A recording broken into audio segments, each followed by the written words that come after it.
ഹൃദയത്തെ ശുദ്ധീകരിക്കുക 4 രീതിയിലാണ് ഹൃദയം 4 രീതിയിലാണ്. ഒന്ന് ഖൽബുൻ അജ്റദുൻ, പ്രകാശമുള്ള ഹൃദയം.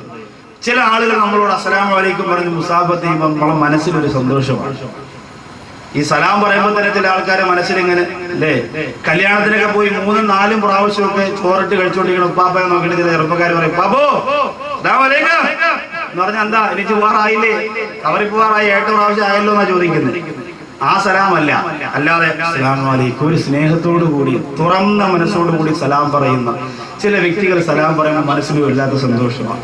ചിലരെ കാണുമ്പോൾ, ചിലരെ അടുത്ത് നിന്നിരിക്കുമ്പോൾ, ചിലരെ മുസാഫത്ത് ചെയ്യുമ്പോൾ മനസ്സിനൊരു വല്ലാത്ത റാഹത്താണ്.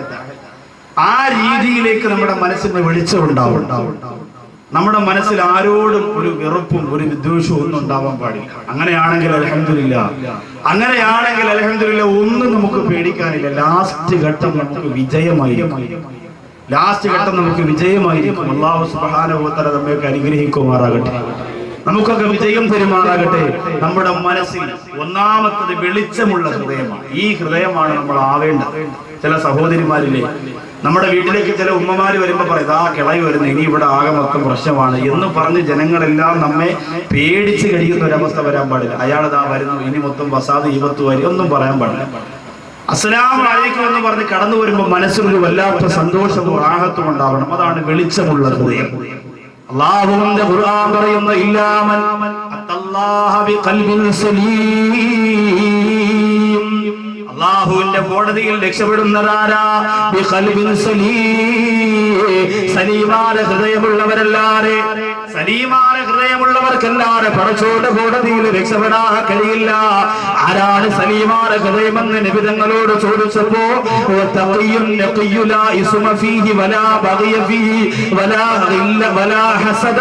അസൂയയില്ലാത്ത, വെറുപ്പില്ലാത്ത, വിദ്വേഷമില്ലാത്ത, മത്സരമില്ലാത്ത, കളങ്കമില്ലാത്ത, തെറ്റുകളില്ലാത്ത, തിന്മയില്ലാത്ത, കൂടത്തരങ്ങളില്ലാത്ത, വൃത്തികേടുകളില്ലാത്ത, വൃത്തിഹീനതകളില്ലാത്ത, ഏറ്റവും മോശത്തരങ്ങളുടെ അവസ്ഥകളൊന്നുമില്ലാത്ത പരിശുദ്ധമായ ഹൃദയത്തിന്റെ ഉടമകളാണ് അവരെന്ന് റൂഹി ഫിദാ നബി മുഹമ്മദ് മുസ്തഫ സല്ലല്ലാഹു അലൈഹി വസല്ലം. രണ്ടാമത്തെ ഹൃദയം ഖൽബുൻ അഗ്ലഖുൻ, അടച്ചു കളഞ്ഞ ഹൃദയമാണ്.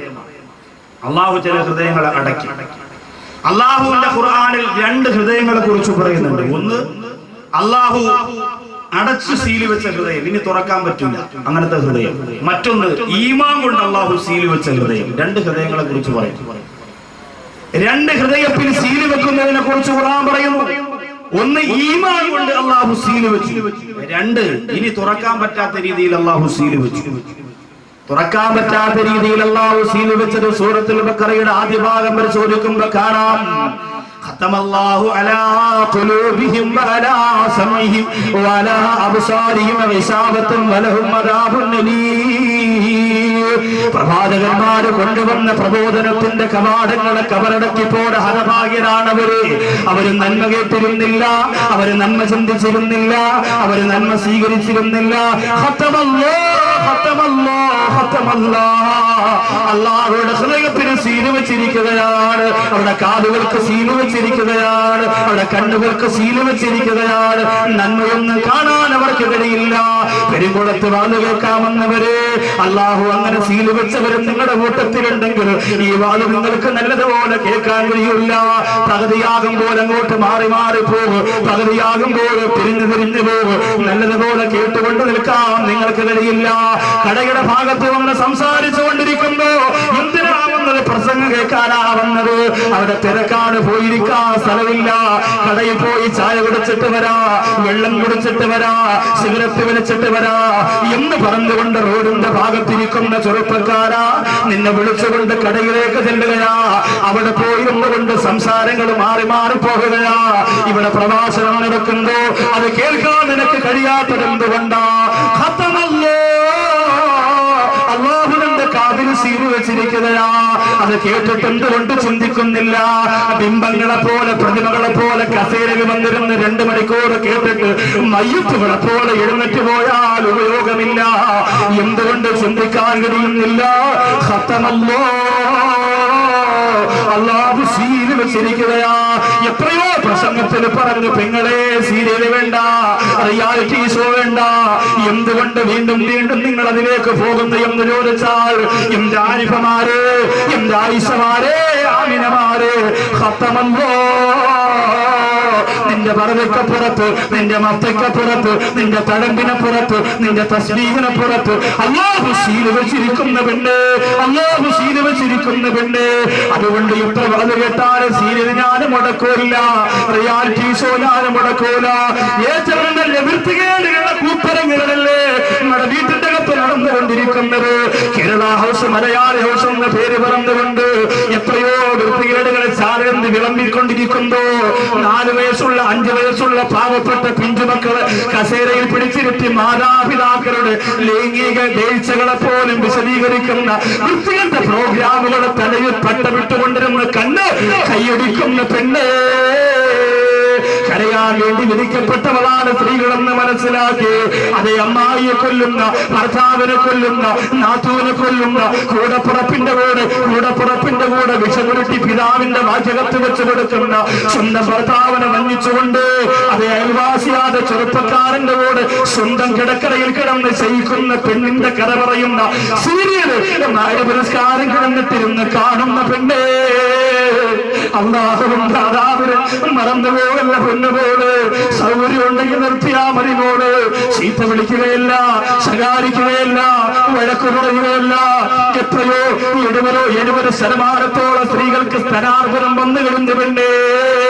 70% സ്ത്രീകൾക്ക് ക്യാൻസർ വന്നു കിടന്നു പെണ്ണ്. പെരുങ്കുളത്ത് ജീവിക്കുന്ന പെങ്ങള്. അല്ലാഹുവിന്റെ ശരീരത്തിൽ ക്യാൻസർ വന്നാൽ വിദേശ രാജ്യത്ത് കിടന്ന് കഷ്ടപ്പെടുന്ന ഭർത്താവില്ലേ. മാസാമാസം അയച്ചിരുന്ന 15,000 തികയൂര പോലെ, 20,000 തികയൂര പോലെ അടിച്ചു വിളിക്കാനും ആഡംബരം നടത്താനും ചെലവഴിച്ച കോടിക്കണക്കിന് രൂപ തികയൂര പോലെ സ്വന്തം പള്ളിയുടെ മുറ്റത്തേക്ക് സാട് വിരിച്ചിട്ട് എന്റെ പ്രിയപ്പെട്ട ഉമ്മാക്ക് ക്യാൻസർ ആണെന്ന് പറഞ്ഞ് മക്കൾ പൈസ പിരിക്കേണ്ടുന്ന അവസ്ഥ വരും പൊന്നുപോലെ. ഇന്നലെ ഞാൻ കൊല്ലം ജില്ലയുടെ കൊളപ്പാടത്തിനടുത്ത് കേരളപുരം എന്ന് പറയുന്ന സ്ഥലത്ത് പ്രസംഗിക്കുന്നു. പ്രിയപ്പെട്ട ഉസ്താദേ, എന്റെ ഉമ്മ മരിച്ചിട്ട് 3 ദിവസമായെന്ന് പറഞ്ഞ് ചെറുപ്പക്കാരൻ സ്റ്റേജിൽ കയറി വരികയാ. ആ ചെറുപ്പക്കാരൻ പറയുന്നു, ഒന്നും എനിക്ക് എന്റെ ഉമ്മാക്ക് ചെയ്യാൻ കിടന്നിട്ടില്ല. ആയിരക്കണക്കിന് ജനങ്ങൾ നോക്കിയിരിക്കുന്ന സരസിലേക്ക് കടന്നു വന്ന് എന്റെ കരം പിടിച്ചിട്ട് പൊട്ടിക്കരന്നുകൊണ്ട് പറയുന്നു, എന്റെ ഉമ്മാക്ക് വേണ്ടി വാരക്കണേ ഉസ്താദ്, എനിക്ക് വേണ്ടി വാരക്കണ്ട. ക്യാൻസർ രോഗം ബാധിച്ച് ചികിത്സിക്കാരന്റെ കയ്യിൽ പൈസയില്ല. 3 ദിവസമായിട്ടേ ഉള്ളൂ എന്റെ പ്രിയപ്പെട്ട ഉമ്മ മരണപ്പെട്ടു പോയിട്ട്. ഉമ്മാക്ക് വേണ്ടി ദ്വാരക്കണമെന്ന് പറഞ്ഞ് സുരക്കതയിൽ തിറങ്ങിപ്പോകുമ്പോ എന്റെ ഈ ശബ്ദം ശ്രമിക്കുന്ന ഉമ്മമാരെ, പണവും പവറുള്ളപ്പോ ചിരിയും കളിയും തമാശയും കൊണ്ട് നടന്നാ മതിയോ? എത്ര കാസറ്റിലൂടെ നിങ്ങൾ കേട്ടതാ സീരിയൽ വേണ്ടെന്ന്. പക്ഷെ നിർത്തിയിട്ടുണ്ടോ തെങ്ങളെ? 900-ഓളം വരുന്ന സ്ത്രീകളാണ് വള്ളക്കടവ് മുസ്ലിം ജമാഅത്തിന് വനിതാ ക്ലാസ്സിന് വന്നിട്ട് മരിക്കുന്നത് വരെ ഇനി സീരിയല് കാണൂല്ല എന്ന് എഴുതി ഒപ്പിട്ട് തന്നത് ചെറുപ്പക്കാര്. ഇവിടെ വന്നിട്ടുണ്ട് വള്ളക്കടവിലെ പ്രിയപ്പെട്ട ചുറുചുറുക്കുള്ള മുസ്ലിം ചെറുപ്പക്കാര്. ഞാൻ അവരെ സാക്ഷി നിർത്തിയിട്ടാ പറയുന്നത്. 900-ഓളം വരുന്ന സ്ത്രീകളാ പറഞ്ഞത് കാണൂല്ല, എന്ത് സംഭവിച്ചാലും കാണൂല്ല. സീരിയല് കണ്ടുള്ള ജീവിതം ഞങ്ങൾക്കില്ല ഉസ്താദേ. ധൈര്യമുണ്ടോ മുസ്ലിം പെണ്ണേ? അല്ലാഹുവിനെ സാക്ഷി നിർത്തിയിട്ട് പെരുങ്കുളത്തിന്റെ വേദിയിലെ കസേര എന്നുകൊണ്ട് പറയാൻ ധൈര്യമുണ്ടോ? നിനക്ക് ധൈര്യം വരില്ല. സീരിയലിന്റെ കഥയിൽ നീ അഡിക്റ്റായി പോയില്ല പെങ്ങള്. സിനിമയ്ക്ക് അഡിക്റ്റായി പോയില്ല പെങ്ങള്. ശക്തമായ തീരുമാനമെടുക്കാൻ നിന്നെ കൊണ്ട് കഴിയില്ല. എന്തുകൊണ്ടാ? ഖത്തമല്ലോ അല്ലാഹു സീൽ വെച്ചിരിക്കുന്ന പെണ്ണ്. നിന്റെ ഹൃദയത്തിൽ നന്മ ഉൾക്കൊള്ളാൻ കഴിയൂല. അല്ലാഹ് സീൽ വെച്ചിരിക്കുകയാണ്. അതുകൊണ്ടാ തീരുമാനം എടുക്കാൻ പറ്റാത്ത. അള്ളാഹു ചില വ്യക്തികളെ സീൽ വെക്കുമെന്ന് നബി സല്ലല്ലാഹു അലൈഹി വസല്ലമ തങ്ങൾ പറഞ്ഞിട്ടുണ്ട്. ചില വ്യക്തികളെ 3 ജുമഅ ചേർത്തുകൊണ്ട് മുടക്കിയാൽ അവന്റെ മനസ്സിൽ അള്ളാഹു സീലടിക്കും. പിന്നെ ആ സീല് അള്ളാഹ് തന്നെ മായ്ച്ചു കളഞ്ഞെങ്കിലും പറ്റുള്ളൂ, നമ്മളെ കൊണ്ട് പിന്നെ കഴിയില്ല. 3 ജുമഅ ചേർത്തുകൊണ്ട് മുടക്കിയാൽ. അപ്പൊ നിങ്ങൾ പറയാം, അങ്ങനെയാണ് ഈ ആഴ്ച ഒന്ന് മുടക്കിയിട്ട് 2 ആഴ്ച നിസ്കരിച്ചിട്ട് പിന്നെ മുടക്കിയാലോ അല്ലേ? ഒത്തിരി ബുദ്ധി കൂടുതല. എല്ലാവരും ബുദ്ധി കൂടി മുഹറം നോമ്പില്ല, ഷേബാൻ നോമ്പില്ല, ഒരു നോമ്പുമില്ല. റമദാൻ 15 ഉള്ളൂ. 17 അവൻ ആരാ പെറാണ്ടെന്ന് പറഞ്ഞ് ഫോൺ വിളിച്ചു. ഇപ്പൊ പിറ ഇച്ചിരി കൂടുതല കാണാം. മറ്റത് ഒരു പിറ ഉണ്ടാവില്ല. ഇപ്പൊ 20-നൊക്കെ പിറ കാണാം. അത് ഭയങ്കര നിക്കറ് പോരെ, വെള്ളം ഒഴിക്കുമ്പോഴും നിക്കറാണ്. എന്തായാലും ചൊല്ലി ചൊല്ലി ഒരുപാട് ഉപയോഗം ഉണ്ടാക്കി ഇവിടെ അല്ലേ. നമ്മുടെ മുത്താരിന്റെ പേരന്റ് ഉസ്താദ് വലിയൊരു നമ്മൾ ശാളക്കിടാമാണ് അഷ്കർ ബാക്കിയാത്തിന് മുത്തവല് അഡ്മിഷനൊക്കെ കിട്ടി വലിയ റാഹത്തിലാണ്. നമുക്ക് സന്തോഷമായിട്ടൊന്നൊരു യാത്രയൊക്കെ നടത്തണം. അതൊരു നല്ലതാണ്, നാട്ടിലൊരു നന്മയാണ്.